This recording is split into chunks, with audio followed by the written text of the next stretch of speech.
오늘 본문에서 말라기가 유다 백성을 향해서 하나님의 말씀을 전합니다. 말라기 선지자는 하나님 편에서 하나님의 말씀을 전하는 자죠. 그 말씀을 듣는 유다 백성들, 이렇게 보면은 상당한 갭 차이가 있습니다. 이 말라기 선지자는 하나님 편에 서서 하나님의 말씀을 증거하는데 모르고 또 알아듣지를 못하는 상태에 유다 백성들이 놓여 있죠. 그래서 오늘 본문에도 보면 유다 백성들이 자신들의 무지함을 드러냅니다. 우리가 뭘 잘못했습니까? 우리가 어떻게 했습니까? 그것이 왜 잘못입니까? 라고 그 무지를 드러냅니다. 하나님과의 단절된 관계 속에서 자기중심성이 극대화될 때 자신들의 행동을 바라보는 객관성을 잃어버린 것이죠. 그래서 이들은 자신들이 충분히 잘하고 있고 잘못한 것이 없고 바르게 생활하고 있다라고 생각하는 거예요. 하나님이 답답하심에 말라기를 선지자로 세워서 하나님의 말씀을 전하는 것이죠. 오늘 본문에도 보면 말 하나 여전히 깨닫지 못하는 그들의 무지한 마음, 또 완악한 그 심령의 상태를 그들이 하는 말을 통해서 증명합니다. 17절에도 보면 너희가 말로 여호와를 괴롭게 하고도 이르기를 우리가 어떻게 여호와를 괴롭혀 드렸나이까 하는도다. 말하는 것으로 하나님을 괴롭게 하면서도 그것을 지적했을 때 우리가 언제 그랬습니까? 언제 하나님을 괴롭게 했습니까? 라고 말한다는 것입니다. 말라기 선지자가 찝어주죠. 이는 너희가 말하기를 모든 악을 행하는 자는 여호와의 눈에 좋게 보이며 그에게 기쁨이 된다 하며 또 말하기를 정의의 하나님이 어디 계시냐 함이니라. 너희가 그렇게 말했다. 하나님의 공의를 왜곡해서 말합니다. 이제 모든 잘못을 하나님께 뒤집어 씌우는 것이죠. 악을 행하는 자가 여호와의 눈에 좋게 보인다. 그들이 말을 할 수는 있으나 그 말 자체가 하나님의 공의를 왜곡하는 것으로서 큰 잘못입니다. 또 함부로 말함에 하나님이 어디 계시냐, 하나님의 정의가 어디 있냐, 정의의 하나님이 어디 있느냐 이렇게 말했다라는 것입니다. 이것에 대해서 하나님께서 말라기 선지자를 통해서 그들의 잘못된 모습을 찝어서 말해 주십니다. 회복되길 원하셔서 선지자를 보내신 것이죠. 그리고 회복되기를 바라는 마음으로 그들을 또 초청하십니다. 돌아오라. 하나님께로 돌아오라. 7절에 보면 만군의 여호와가 이르노라. 3장 7절입니다. 만군의 여호와가 이르노라. 너희 조상들의 날로부터 너희가 나의 규례를 떠나 지키지 아니하였도다. 그런즉 내게로 돌아오라. 그리하면 나도 너희에게로 돌아가리라 하였더니. 이렇게 하나님께서 초청하시지만, 회복을 요청하시지만 그들이 하는 대답이 그 뒷부분에 보면 너희가 이르기를 우리가 어떻게 하여야 돌아가리까 하는도다. 이 말도 뉘앙스를 살펴보면 잘못된 태도입니다. 우리가 떠난 적도 없는데 뭘 또 돌아오라고 하십니까? 라는 그런 반항의 언어이죠. 이것도 그들이 지금 그들 마음에 푹 빠져 있어서 전혀 제대로 보고 있지 못하는 것을 드러냅니다. 항상 하나님 말씀이 기준이에요. 하나님 말씀이 기준이고 거기에 우리가 맞춰야 하는 것이죠. 사람의 말이 기준이 아니고 나의 생각이 기준도 아니고 또 세상의 어떤 정생학 기준도 아니고 항상 하나님의 말씀이 기준입니다. 하나님이 항상 옳으신 분이고 우리는 거기에 맞춰야죠. 그래서 내 생각이 중요한 것이 아니라 말씀하신 하나님의 그 말씀, 그 뜻, 그것이 중요하다라는 것입니다. 뒷부분에도 보면 여전히 이 유다 백성들은 말합니다. 8절에 사람이 어찌 하나님의 것을 도둑질하겠느냐. 그러나 너희는 나의 것을 도둑질하고도 말하기를 우리가 어떻게 주의 것을 도둑질하였나이까 하는도다. 이는 곧 11조와 봉헌물이라. 하나님께서는 다 아시죠. 그리고 그것을 찝어주십니다. 다 같이 그 안에 있기에 잘 모르는데 모르니까 대답하는 거죠. 너희들 도둑질하고 있다. 하나님의 것을 도둑질하고 있다. 사람이 어떻게 하나님의 것을 도둑질하고 있느냐.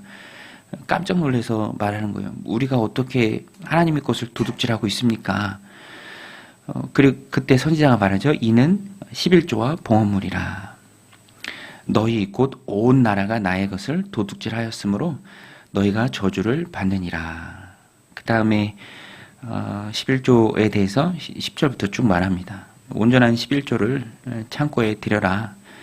나를 시험하라. 내가 하늘문을 열고 너희가 복을 쌓을 곳이 없도록 붙나 붙지 아니하나 보라. 메뚜기를 금할 것이다. 이렇게 또 회복의 길로 하나님께서 초청하십니다. 그래서 오늘 본문의 내용을 보면은 이 유다 백성과 하나님 말씀 사이의 갭이 참 크다라는 것을 느낄 수 있습니다. 결국에는 영적인 무지고요, 또 완악한 마음입니다.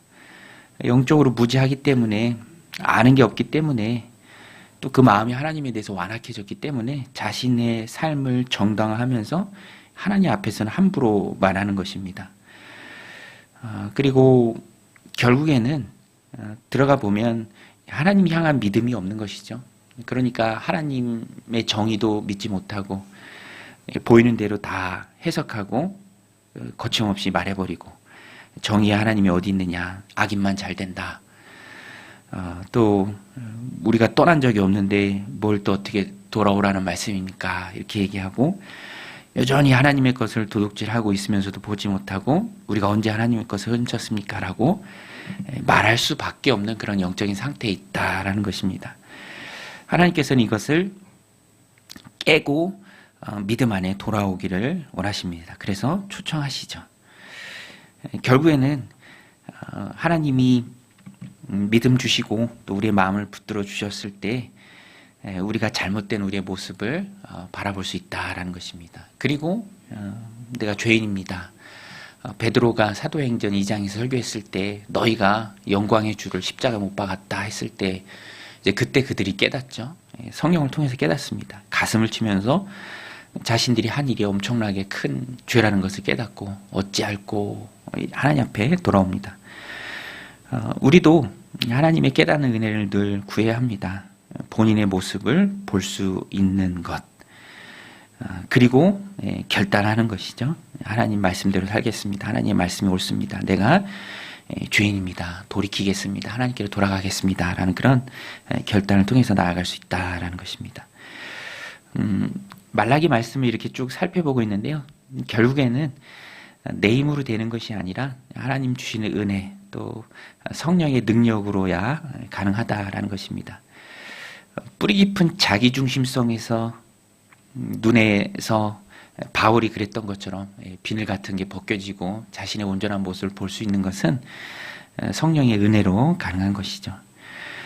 그래서 우리는 늘 성령의 충만함을 구해야 합니다. 성령께서 우리의 삶을 붙들어 주셔서 바로 깨닫고 또 하나님의 말씀에 바로 수용하고 그 말씀대로 고백하고 행할 수 있는 그 믿음 우리에게 주옵소서라고 늘 기도해야 합니다. 이렇게 새벽에 간혹 주유할 때나 이렇게 보면은 큰 탱크로리 차들이 그 주유소에 있어요. 이제 그날 영업할 그런 것들을 이제 지하 저장고에 기름이든 가스든 집어넣는 것이죠. 오늘 우리의 삶도 마찬가지입니다. 내 안에서 스스로 깨닫는 그런 힘은 없습니다. 성령 하나님께서 깨닫게 해주시고 조명하심을 통해서 밝히 보여주셔야 합니다. 하나님의 사랑이 그 은혜가 내 안에 가득할 때 그것을 내가 말로 또 행동으로 보일 수 있는 것이죠.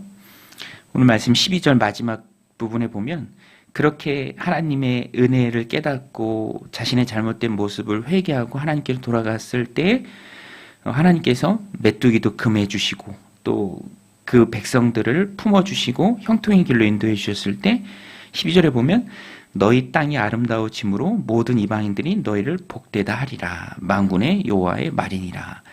회복된 이스라엘 유다 백성들의 온전한 모습입니다. 그들을 보면서 이방 사람들이 복되다라고 고백하는 것.